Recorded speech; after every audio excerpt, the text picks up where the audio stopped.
What's up everyone, it's Mikey, got another review for you. Today we're checking out the Corsair Harpoon gaming mouse. It's another budget gaming peripheral at only $25 US. This is definitely a great buy.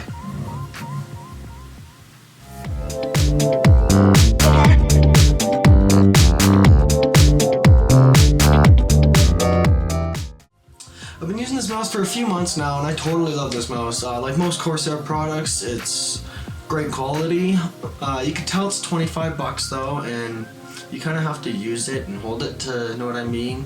It feels really precise and it feels good quality, but I don't know, it just has a cheaper feel to it. It's super light, it's only 85 grams, so you know, if you like a heavier mouse, then this won't be for you. The cord is just a rubber cord, so it's no braided cord. That's another thing that makes it feel a bit cheaper. It still feels really nice though. It's got a nice matte finish and rubber grips on the side. It has a 6000 DPI optical gaming sensor with advanced tracking, so it does feel quite precise. What I was using before was the Red Dragon Centrophorus, the M601. So this is definitely a lot better than that.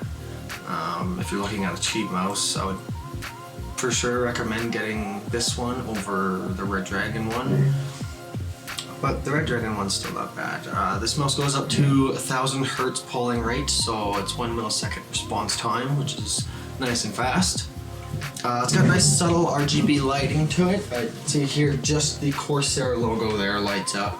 So when you're using it, your hand covers that logo and you don't have a bunch of lights going off distracting you when you're trying to game. And super flashy RGB lighting isn't for me. I like having RGB, but nice and subtle, just like on the Board Pro here. It's just those are RGB. All 6 buttons are programmable, including the DPI switch, so you can program that to whatever you want, and you can customize it to any color and any DPI, so you can match it with any DPI from 250 up to 6000 in any color, so you can have a switch between your custom modes. Uses the normal Corsair utility engine that lots of Corsair products use. The scroll wheel is really nice. It's almost silent and it feels nice and smooth, so feels great to me.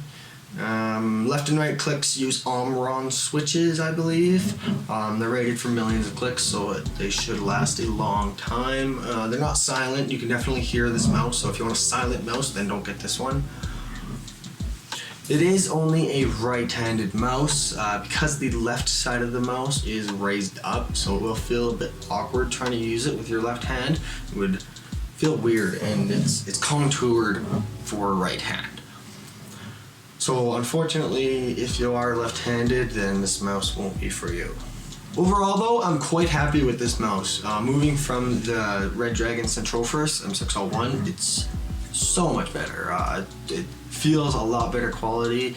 The Centrophorus might be a bit heavier actually because it's got the weights in it, but I don't mind a really light mouse. That's totally fine with me.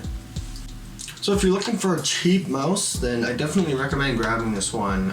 If you're trying to decide between, you know, a Red Dragon one and one of these Corsair ones, then I'd definitely recommend going with the Corsair one. I am so much happier with this one over the Centrophorus. I personally think this is a great mouse. The shape of it takes a little bit getting used to, but after a couple of days, it feels great. I love this mouse. So thanks for watching my review of the Corsair Harpoon gaming mouse. I hope this helped you choose a new mouse. You can follow me on Twitter and Facebook at Mikey's Tech. And if you like this video, give it a like and subscribe for more content. Thanks for watching.